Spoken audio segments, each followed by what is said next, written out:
আফসোস আফসোস মুসলমান, আজকে কোরআন ও হাদিস আমরা আমল না করার কারণে, কোরআন হাদিসের পক্ষে না থাকার কারণে আজকে পরিবারে শান্তি নাই, সমাজে শান্তি নাই, রাষ্ট্রে শান্তি নাই।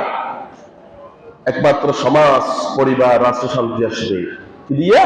আল্লাহর কোরআন দিয়ে। কি দিয়া? আল্লাহর কোরআন দিয়া। পৃথিবীর কোন সংবিধান, কোন বই, কোন কিতাব পৃথিবীর মানুষকে শান্তি দিতে পারবে না। একমাত্র শান্তির মানে কি? আল্লাহর কোরআন, রাসূল করিম সাল্লাল্লাহু আলাইহি ওয়াসাল্লামের সুন্নাত। আজকে আফসোসের সাথে বলতে হয়, যুগ যুগ ধরে এদেশে মুসলমান, হিন্দু, বৌদ্ধ, খ্রিস্টান আমরা একসাথে বসবাস করতে আসতেছি।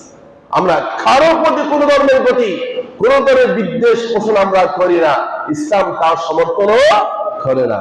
অথচ আপনার একজন ভাই মোহাম্মদ সাইফুল ইসলাম আলিফ, তাকে সমস্ত মুসলিম